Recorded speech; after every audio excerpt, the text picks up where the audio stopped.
მოგესალმებით ჩვენს მაყურებელს. თემა მართლაც აქტუალურია და საკმაოდ მძიმე და მტკივნეული, თუმცა ეს არის ის თემა, რომელზეც აუცილებლად უნდა ვისაუბროთ, იმიტომ რომ რაც შეიძლება მეტი ინფორმაცია მიიღონ როგორც მშობლებმა, ასევე პედაგოგებმა და რაც მთავარია ბავშვებმა. ჩვენ დღეს ვისაუბრებთ სხვადასხვა სახის მიჯაჭვულობაზე მოზარდებში. ძალიან კარგად ვიცით, რომ მოზარდობა არის ისეთი პერიოდი, როდესაც ადამიანი ეძებს საკუთარ თავს, საკუთარ ადგილს საზოგადოებაში და ძალიან ხშირად დგამს უცნაურ ნაბიჯებს. როგორც სპეციალისტები ამბობენ, ექსპერიმენტირებენ ხოლმე სხვადასხვა სახის ნივთიერებებით და ეს ნივთიერებები შეიძლება იყოს ნარკოტიკებიც კი, რომელიც არასასურველ შედეგს იწვევს, ჩვენ ეს ძალიან კარგად ვიცით. ამისთვის ძალიან საჭიროა მშობელმა რეალობას შეხედოს თვალებში. ხშირად მშობლებმა არ ვიცით ხოლმე ჩვენი შვილების ცხოვრებას სრულად ერთი კუთხიდან ვუყურებთ. ან თვალებს ხუჭავთ, ან ვერ ხვდებით, ან უბრალოდ ვაკეთებთ, ან უბრალოდ ვიგებთ იმას და ვხედავთ იმას, რისით დანახვაც გვინდა. აქ ყველაზე მთავარი არის ის, რომ ჩვენ რეალობას შევხედოთ პირველი თვალებში და მეორე გადავდგეთ სწორი ნაბიჯები, იმიტომ რომ რეალობა შეიძლება არ იყოს მაინც და მაინც ასრული და ძალიან მტკივნეული იყოს და ამ ასაკში განსაკუთრებით ბავშვებისთვის, რომლებიც ძალიან გრძნობიარები არიან, ყოველ სიტყვას აქვს დიდი მნიშვნელობა, რა ფორმით მივაწოდებთ. მოკლედ, დღეს ჩვენ მთავარ ყურადღებას მაინც გავაკეთებთ ნარკოტიკებსა და ნარკოტიკულ საშუალებებზე და მე მინდა პატარა მინიშნებები მოგცეთ, რასაც ამბობენ სპეციალისტები, ანუ შეგვიძლია დავაკვირდეთ ბავშვებს და თუ აქვთ ესა თუ ის ნიშნები და ეს თვისებები, მაშინ ჩვენ უნდა მივაქციოთ ყურადღება და რაღაც გარკვეული ზომები მივიღოთ. ანუ თუ ბავშვი რადიკალურად შეიცვალა, აქვს გაყინული მზერა, აღარ სწავლობს, ხასიათის ცვლილება აქვს, დილით გაღიზიანებულია, საღამოს მშვიდი, სოციალური აქტივობებიდან გამოთიშულია, მეხსიერების პრობლემა აქვს, სახლში ნივთების ან ფულის გაქრობა დაიწყო, ასევე შეიძლება დაიწყო ტყუილები და სახლში ხშირად აგვიანებს და ასე შემდეგ. ეს არის ნიშნები, რასაც ყურადღება უნდა მივაქციოთ და შემდეგ აუცილებლად უნდა ან სპეციალისტს მივაკითხოთ, ან ბავშვებს დაველაპარაკოთ და რაც შეიძლება მეტად დაუმეგობრდეთ. არსებობს სხვადასხვა სახის მიჯაჭვულობა, სიგარეტზე შეიძლება იყოს მიჯაჭვული, ალკოჰოლზე, ნარკოტიკზე, თამაშებზე, კომპიუტერზე და ასე შემდეგ. რადგანაც დღეს ჩვენი საუბრის მთავარი თემა მაინც არის ნარკოტიკები, მოდით ვნახოთ რა იციან ბავშვებმა ნარკოტიკების შესახებ. ბევრი ნარკოტიკია და სხვადასხვანაირ მოქმედებს ტვინზე. ვიცი რომ არის ძალიან ცუდი და იწვევს დამოკიდებულებას. ორგანიზმი ეჩვევა და როდესაც ნარკოტიკის ვეღარ იღებს ის ადამიანი კვდება. თუ დაუშვათ ადამიანი მიიღებს, შეიძლება ნაადრევად დაბერდეს. შეიძლება ადამიანი გააგიჟოს ნარკოტიკმა, ჭკუიდან გადაიყვანოს, ან ისეთ რაღაცები გააკეთებინოს, რომ ბოლოს თავი მოიკლას. არასრულწლოვანები იყენებენ ნარკოტიკს. ტვინს აზიანებს და ადამიანისთვის არის საზიანო, მაგრამ მე ხო რომ გაიკეთებ, მე მე შეგინდა. ის ვიცი ნარკოტიკებზე, რომ ნემსები არის ეგეთი და მგონი ირჭოვენ ნარკოტიკის შექმნას იმისთვის, რომ ხალხმა იყიდოს და ის ფული ყველა დახარჯონ. ჩემი აზრით, სასმელიც იგივე ნარკოტიკია. ნარკოტიკი იწვევს ძალიან ცუდ დაავადებებს, ზოგჯერ სიკვდილსაც კი.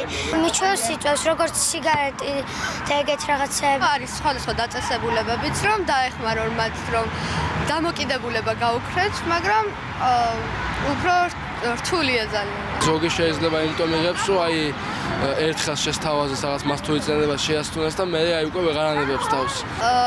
აინტერესებს ალბათ როგორია დავუშვათ. ალბათ სიამოვნებთ არ ვიცი. ზოგი დეპრესიის გამო. ალბათ წრის გამო ზოგი მეგობარი როც გაასინდებს ზოგი რაღაც. ფიზიკური ძალადობა ხდება შეიძლება მაგათ ოჯახში და ამაგითო. არ ურჩევ არავის რომ გაიკეთოს ნარკოტიკი, რაც არ უნდა შეთავაზონ და რაც არ უნდა დასცინონ, რომ დედიკოს გოგო ან დედიკოს ბიჭია. მათ რაღაც სტრესის ქვეშ არიან. აინტერესებს ბავშვებს, თუმცა პატარაა. უნდათ რომ მიიღონ და ვითომ მაგარი ტიპები გამოჩნდნენ. ვიღაც სიამოვნებისთვის იღებს და ზოგი ვიღაც სხვისთვის. გონიათ რომ მოდაშია.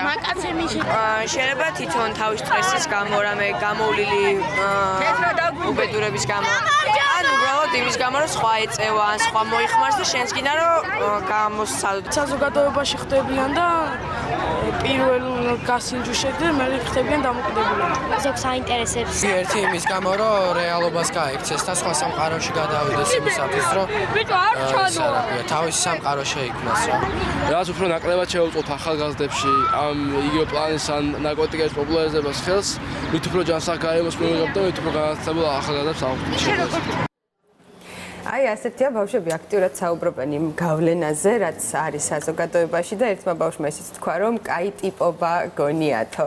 ჩვენთან სტუდიაში სტუმრად არის მარინა კაჭარავა, ფსიქოლოგი. ქალბატონო მარინა, მოგესალმებით, მადლობა მობრძანებისთვის. ხშირი სტუმარი.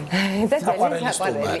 ქალბატონო მარინა, მართლა აი ამ თემიდან მინდა გამოვიდე, რომ ბავშვმა თქვა, კაი ტიპობა გონიათო. მართლაც ამ პერიოდში ცდილობენ ჭყალებში კაი ტიპებად გამოჩნდნენ და სხვადასხვა ნივთიერებების ექსპერიმენტირება შეიძლება ამისი მიზეზი იყოს.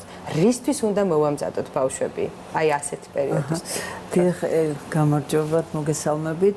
ეს მართლაც არის რევოლუციური პერიოდი ადამიანის ცხოვრებაში. ერთ-ერთი ყველაზე კრიზისული არის მოზარდობა და მოზარდობის დროს არის სწორედ ექსტრემალური ქცეების თუ რაღაც სხვა ექსპერიმენტების პერიოდი. ამ დროს რაც არის მოდაში ძალიან მნიშვნელოვანია. უნდა გახდეს მიკუთვნებულობის განცდა უნდა კონდეს რომელიმე ჯგუფთან, რომელიც მას მოწონს. თუ შემთხვევით ეს აღმოჩნდა ან ქუჩაში, ან ადამიანები, რომლებიც რაღაცას მოიხმარენ, ამ შემთხვევაში ის ნებსი თუ უნებლეთ შეიძლება აღმოჩნდეს გახდეს მომხმარებელი და მერე შეუქცევადი პროცესები იწყება. და ხშირ შემთხვევაში ადვილი აღარ ხდება ამ ადამიანის როგორც კურნალობა, ისე რეაბილიტაცია. მათ უნდა იცოდნენ და ინფორმირებული არჩევანი უნდა გააკეთოს ზოგადად ადამიანმა. მშობელმა უნდა მიეწოდოს ეს ინფორმაცია. იცით რა არის? მშობელი ამ დროს თუ დისკრედიტირებული არ არის და მშობელს თუ ავტორიტეტი დაკარგულია, გაზრიც არ აქვს, ზოგჯერ არიღებს, იმიტომ რომ მშობელი, იცით, აი როგორც კი ვეუბნებით, რომ ნარკოტიკი ძალიან ცუდია, ესე რო იწყებ. იმ შემთხვევაში ამ დროს ესმის, რომ კარგია, გვერდზე უბნება თავის თანატოლი, რომ ეს თან დღევანდელი ჩვენი მედია საშუალებებით გამოდიან, რა ვიცი, სელებრიტები, ვიღაცა შოუ-ბიზნესის წარმომადგენლები და ლაპარაკობენ, რომ ეს ძალიან კარგია, სასიამოვნოა, ლექსი დაწერა, სიმღერას წერს, ამით უფრო კრეატიული გახდა. ეს ტყუილია, ეს რასაკვირველია ტყუილია, ვინც ნიჭიერია, ისეც ნიჭიერია და ასედაც ლექს ადამიანი თუ წერს, ისეც დაწერს, ასეც ბუნებრივია. ანუ არგუმენტირებული უნდა იყოს, თქვათ, მშობლის მხრიდან ასეთ დროს საუბარი ამ თემაზე, რატომ არის? მშობელი პირველ რიგში უნდა იყოს მეგობარი და თან უნდა იყოს ავტორიტეტი. ეს ორივე ერთად უნდა მოახერხოს მშობელმა. მარტო ძნელია, მეგობარს ხოლმე ეტყვი, რომ მიდი დაელაპარაკე ამ თემაზე. აი რაღაცა გაჭნელდება, რომ შეუქმნა ისეთი გარემოცვა, როგორიც შენ გინდა. ბავშვი თვითონ არჩევს და ამ კუთხით ალბათ შეიძლება უწრეში აღმოჩნდეს, ხო? მშობელი ჯერ კიდევ ამ პერიოდში ბევრ ამის რეჟისორია. შეუძლია იგივე სკოლა თუ გარემოა თუ რაც არის, მეტნაკლებად მშობელს რაღაცა მანამ სანამ სრულწლოვანი ხდება, ჯერ კიდევ მშობელს აქვს რაღაც ბერკეტები. მაგრამ საერთოდ მეგობრობა უალტერნატივოა და ავტორიტეტი უნდა იყოს. ამიტომ მშობელი არ უნდა ატყუებდეს მას, იცით, აი ტყუილით არ უნდა დაიწყოს მასთან ურთიერთობა და პირდაპირ აკრძალვით.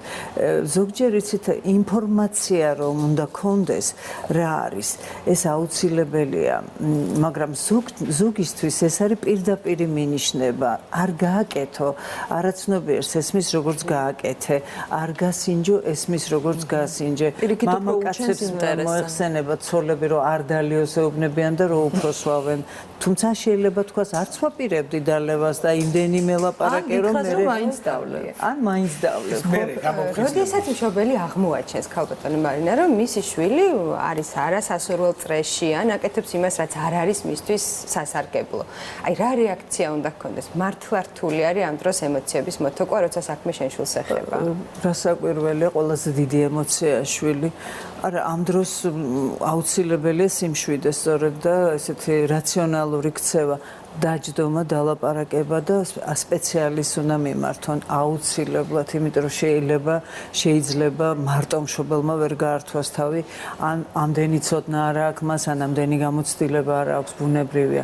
აი მე მქონდა ესეთი შემთხვევა, დაახლოებით მოზარდებთან 25 ბავშვიან ჯგუფში მქონდა ჩვენ საუბარი სამივე დიდი სათაურით, სამივე ტიპის ნარკოტიკებზე, ასე ვთქვათ, ეს არის დეპრესანტები, დეპრესანტები, სტიმულანტები და ჰალუცინოგენები.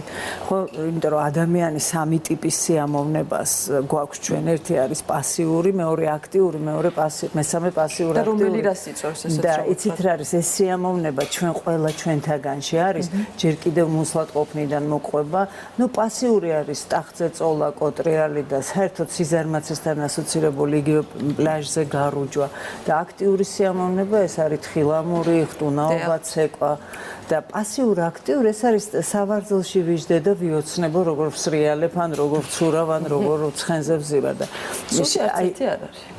და ნარკოტიკებიც ესეთნაირად არის ისეთ მათი მოქმედებით გაყოფილი არის პასიური აი აქ იყო მაგალითად გარეგნობა თვალები არის ძალიან ინფორმატიული მშობლისთვის გუგებს უნდა დააკვირდეს იმიტომ რომ გუგები ან ძალიან ვიწროვდება და ეს არის ოპიატების მოქმედება, ან ძალიან ფართოვდება და ეს გახლავთ მარიხუანას. ანუ ერთ-ერთი ამოცნობის წყარო ესეც არის. გუგები აუცილებლად და ხშირად ისინი თვალის წოთებს ხმარობენ, მე ხშირად რომ არ გამოჩნდეს ეს თვალები, წითლდება, თეთრი გარსი და შეიძლება რომ დედას მაინც გამოეპაროს მიუხედავად იმისა რომ რა თქმა უნდა ყველა დედა აკვირდება და ცდილობს ასე თქვა გააკეთოს შეიძლება გამოეპაროს მაგრამ ხშირად ხდება ასეც აი გუგების გარდა კიდე რას მივაქციოთ ყურადღება კოორდინაციას ჭამის მანერას თქვა ძალიან ტკბილზე უცბად გაგიჟებას ეს ძალიან მნიშვნელოვანია იმიტომ რომ პირდაპირ ჭამს გლუკოზას და გლუკოზა გახლავთ თავის ტვინში საწვავი როგორც და მას ჭირდება მისი შევსება არაადეკვატური სიცილი, არაადეკვატური ქცევა, წონასწორობის დარღვევა, ანძილიანობა, ამპირიქით უძილობა, კვეთრი და რადიკალური ქცევით ცვლილება. თუ შეამჩნია მშობელმა, თქვათ შეამჩნია აქვს ეჭვი. აი როგორ უნდა წარმართოს ახლა ეს პროცესი ისე რომ პირდაპირ არ წავიდეს კონფრონტაციაზე. ეგრევე უნდა უთხრას შვილს რომ აქვს ამაზე ეჭვი და ეს რაღაცაგან გაშოვა ცუდია. ეჭვი როგორ უნდა შეიძლება უთხრას, იმიტომ რომ შეიძლება შეეშალოს და ამ შემთხვევაში პირდაპირ საერთოდ რასაც გაბრალებენ, იმას აკეთებ მე. ანუ მაინც ესე გონია და ბარემ გავსინჯავს არ შეიძლება მე თუ მას ვეტყვი რომ შენი ხელმოწეული გაქვს აი შემომხედე ან რაღაცა გასინჯული და მას თუ შემთხვევით არ აქვს ხო შეიძლება ეს არის სხვა მიზეზი დასაკვირველი ის წავა და როგორც კი სიტუაცია ჩავარდება იტყვის დეჩემს მაინც გონია რომ ვაკეთებ და ბარემ გავსინჯა აი როდესაც დარწმუნდება მშობელი როდესაც დარწმუნდება და როდესაც უკვე მოხდება ფაქტთან საერთოდ ტყუილი არის მათთვის ძალიან დამახასიათებელი და ეს იმიტომ კი არა რომ მატყუარა ეს მატყუარა არ უნდა ვაკადროთ ადამიანს ის ამ დროს ტყუილს იშველიებს როგორც იარაღს იმიტომ რომ მას არ აქვს იმედი ადამიანი რატო იტყუება მას არ აქვს იმედი რომ მოусმენენ და დაიჯერებენ აი ეს ტყუილი ფანტაზიორობა რაღაცა ისტორიების მოყოლა ეს ახასიათებთ და როგორც კი მოხდება ამ ფაქტზე მე რომ უნდა დაждდეს აი მის სიმაღლეზე მის როგორც ტოლი და სწორი თვალებში უყუროს და დაიწყოს მასთან საუბარი. აუცილებლად ექნება მას გაქცევის მცდელობა ამ საუბრიდან და შეთავაზოს დახმარება, შეთავაზოს თანამშრომლობა, თანადგომა. თუმცა, აი მე წეგან დავიწყე და ვერ დავამთავრე 25 მოზარდთან მქონდა საუბარი და ერთმა თქვა ესეთი რამე რომ იმ 24-ში გამოიწვია სრული შოკი ინფორმაცია. მე როდესაც ჩვენ ეს გეწოდებული შერინგი გქონდა, ანუ ყველამ თავისი აზრი თქვა, გაზიარება გქონდა, გქონდათ სრული რომ მე არ ველოდი ამას და მე არ მეგონა თუ ეს ესეთი ცხოვრებაში, აი ვინმე რომ შემომთავაზებს, მე ხო ეს არასოდეს დამავიწყდება და სასიამოვნო მოსასმენი იყო, თუმცა ჩვენ არ ვიცით ცხოვრებაში ვინ რა გადაწყვეტილებას მიიღებს და ერთ-ერთმა თქვა ესე ახალგაზრდამ რომ იცით რა მე მირჩევნია ვიცხოვრო 40 წელი და ვიყო ვისიამოვნო ვიდრე თქვა და ახლა ეს ყველაფერი ვიცი 90 და ვიყო ჯამრთელი და თქვა აი ამ დროს უძლური ხდება ადამიანი აქ არის ღირებულებების არჩევანია მაინც პრობლემა არა განწირული არავინ არ არის იცით რატომ იმიტომ რომ ხშირ შემთხვევაში შეიძლება ადამიანს აი თვითონ მისივე ორგანიზმა გაუშველოს, იმით რომ ვერ მიიღოს რაღაცა, ან ისეთი დაემართოს, რომ ვეღარ შეძლოს ანუ ისევ საკუთარ შეცდომაზე უნდა ისწავლოს ალბათ. ასეთ შემთხვევაში ეს ადამიანები საკუთარ შეცდომაზე და ვიღაცისთვის შეიძლება ეს ინფორმაცია საკმარისი იყოს, რომ არასდროს აღარ აირჩიოს ეს გზა. აი მე მითხრა ერთმა ბიჭმა ახალგაზრდამ, რომ ანატომიის მასწავლებელმა ერთ გაკვეთილს გვაჩვენა ფილტვები, რომელიც სიგარეტის მოწევის შემთხვევაში რა ემართებოდა, მთელი ცხოვრება მახსოვს. თუმცა იმ კლასში სხვასაც აჩვენა, მაგრამ იმაზე არ მოქმედა და მას მთელი ცხოვრება მახსოვს და მე ამის მე არც მომიწევია.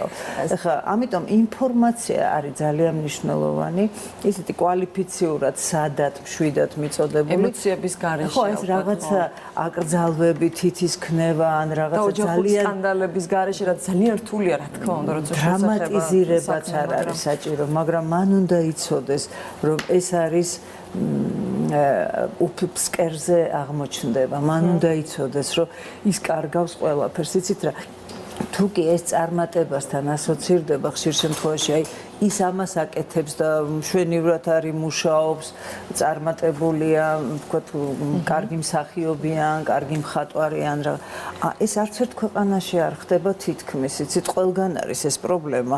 ჩვენ არ ვართ ერთადერთი დედამიწაზე, ჩვენც მივეკუთვნებით ყველა იმ ქვეყანას, მაგრამ რაღაცა მარგინალური ჯგუფებია, ისინი სამსახურს ვერ შეულობენ, მან იცის ეს რო აირჩია, რომ თქვათ მისი მომავალი ვერ იქნება ისეთი, როგორიც შეიძლება ყოფილიყო. ჩვენ ხა სწორედ ესეთი ამბავი და მოვისმინოთ, ჩვენთან 1-2 წლის წინ დაახლოებით გავიდა იმედის დღეში სიუჟეტი სოფო მთივლიშვილმა მოამზადა ნარკომომხმარებელ ცოლ-ქმარზე და მე რამდენადაც ვიცით, პრევენციისთვის ძალიან კარგი ადამიანებმა მოისმინონ რეალური ისტორიები ადამიანების და მოდით ახლა მოვისმინოთ ჩვენი არქივიდან პატარა ინტერვიუ.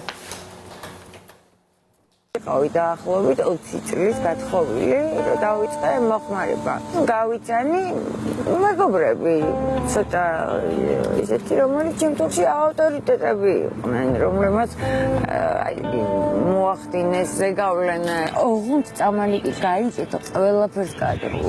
ყოველ შემთხვევაში უკადრისები მიკადრია რა.